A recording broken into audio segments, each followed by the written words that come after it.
السلام علیکم ورحمۃ اللہ وبرکاتہ۔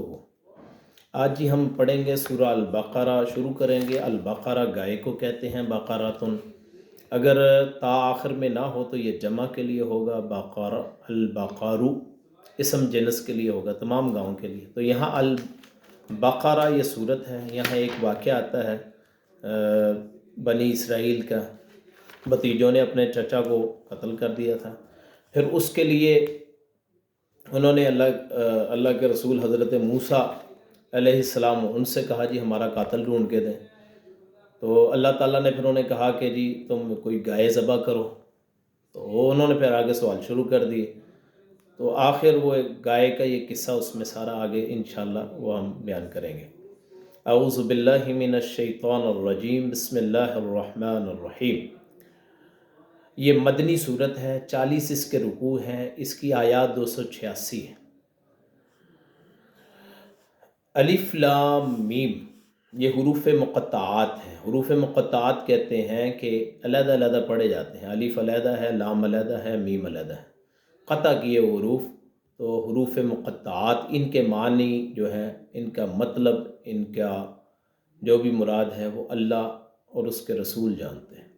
ذالک الکتاب یہ کتاب، لا ریب فیہ اس میں کوئی شک نہیں، جس میں کوئی شک نہیں، ہدن یہ ایک ہدایت کے طور پہ، للمتقین پرہیزگاروں کے لیے، یہ کتاب جس میں کوئی شک نہیں۔ ذالک کا معنی، ذالک ویسے اسم اشارہ بعید ہے، وہ دور چیز کو کہتے ہیں، تو یہ ترجمہ کریں وہ یہ وہ کتاب ہے۔ الکتاب کا ترجمہ پہلے کر لیں، یہ وہ کتاب ہے، لا کا معنی نہیں، ریبہ کوئی شک، فیہ جس میں، ہدن ہدایت کے طور پہ، للمتقین پرہیزگاروں کے لیے۔ ریب کہتے ہیں ایسی چیز کو جو آدمی کو پریشان کر دے، تو شک یہاں ترجمہ کر لیتے ہیں۔ الذین یؤمنون وہ لوگ جو ایمان، اب متقین کی تعریف شروع ہو گئی ہے۔ الذین یؤمنون وہ لوگ جو ایمان رکھتے ہیں، بالغیبی غیب کے ساتھ۔ غیب کہتے ہیں جو حواس خمسہ کے علاوہ ہو، آنکھ سے دیکھنا، ناک سے سونگھنا، کان سے سننا، زبان سے بولنا، ہاتھ سے ٹچ کرنا، لگانا، چھونا، یہ حواس خمسہ۔ ان کے علاوہ جو چیز ہوگی وہ غیب ہوگی، تو ہمارے عام طور پہ اس کا معنی کر لیتے ہیں جو موجود نہ ہو۔ جو وہ لوگ جو ایمان رکھتے ہیں، بے کا معنی ساتھ ہوتا ہے بالغیبی غیب کے ساتھ، وَيُقِيمُونَ اور وہ قائم کرتے ہیں صلاۃ نماز، وَمِمَّا اور اس سے جو رزقناہم ہم نے ان کو رزق دیا۔ من معنی اصل مما یہ من اور ما کا کوئی اکٹھا کیا ہے۔ من کا معنی سے ہوتا ہے، ما کا معنی جو ہوتا ہے، یہ ما موصولہ ہے۔ مما اس سے جو رزقناہم ہم نے ان کو دیا۔ رزق جو ہوتا ہے وہ اللہ تعالیٰ کے عطا کردہ چیزوں کو کہتے ہیں، وہ حرام بھی ہو سکتا ہے، حلال بھی ہو سکتا ہے۔ مثلا اللہ کی مخلوقات میں کچھ حرام ہے، کچھ حلال ہے، تو دونوں اللہ کا رزق ہے۔ ينفقون وہ خرچ کرتے ہیں، والذین یؤمنون اور وہ لوگ، یؤمنون جو ایمان رکھتے ہیں، بما اس کے ساتھ جو انزل اتارا گیا، الیک تیری طرف اے پیغمبر صلی اللہ علیہ وسلم، یعنی آپ کی طرف۔ اب اردو ترجمے میں جب لفظ کا ترجمہ کریں گے تو بالکل ویسے ہی کریں گے، ویسے احترام کے لحاظ سے آپ کی طرف کر لیتے ہیں اس کا ترجمہ۔ اگر الیکا ہو یہ ضمیر ہے تو ضمیر مجرور بے حرف جر ہے، تو اس کا معنی ہے تیری طرف، یعنی نبی صلی اللہ علیہ وسلم کی طرف۔ وما انزل اور جو اتارا گیا، من قبل کا تجھ سے پہلے، یعنی آپ صلی اللہ علیہ وسلم سے پہلے، وبالآخرۃ اور آخرت کے ساتھ، ہم یوقنون وہ یقین رکھتے ہیں، وہ یقین رکھتے ہیں۔ اولئک یہی ہیں وہ لوگ، اولئک جمع کے لیے آتا ہے، اولئک یہی ہیں وہ لوگ، علی ھدی من یہی ہیں لوگ، علی ھدی ایک ہدایت پر، من ربہم ہدایت پڑھنا ہے، ہدایت نہیں کہنا، ہدایت پر، من ربہم اپنے رب کی طرف سے، واولئک ھم المفلحون اور یہی لوگ ہیں جو کامیاب ہونے والے ہیں، فلاح پانے والے ہیں۔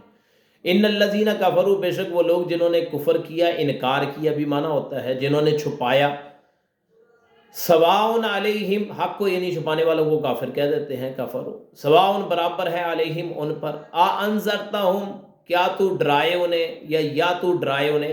کا معنی کیا ہوتا ہے، انذرتا تو ڈرائے اے پیغمبر، ہم انہیں، ام یا لم نہ تنذر تو ڈرائے، ہم انہیں لا یؤمنون نہیں وہ ایمان لائیں گے، یعنی کافر لوگوں پہ برابر ہے، تبلیغ کریں نہ کریں ایمان نہیں لائیں گے، ہاں اگر اللہ تعالیٰ ہدایت دے دے پھر اللہ بات۔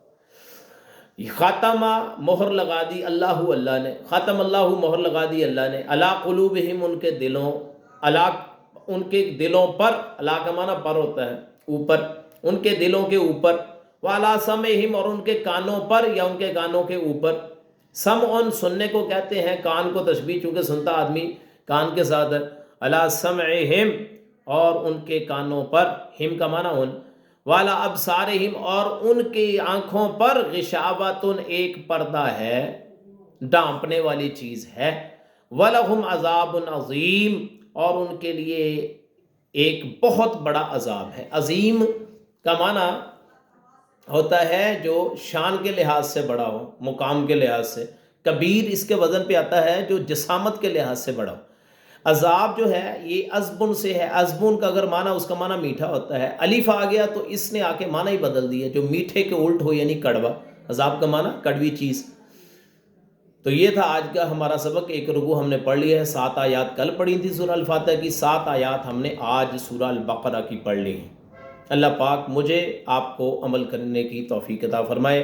ہم ہر روز اسی طرح پڑھا کریں گے، بغیر کسی مسلک کی نمائندگی کیے، بغیر کسی مسلک کی فیور میں، کسی کی حمایت میں، ہم صرف اس لیے ہم نے ترجمہ شروع کیا ہے کہ اللہ تعالیٰ ہم سے راضی ہو جائے۔ ظاہر ہے اس وقت تک آدمی کو کوئی فائدہ ہی نہیں قرآن پڑھنے کا جب تک اس کو اس کی مطلب سمجھ نہ آئے، تو انشاءاللہ ہم پورا قرآن ختم کریں گے۔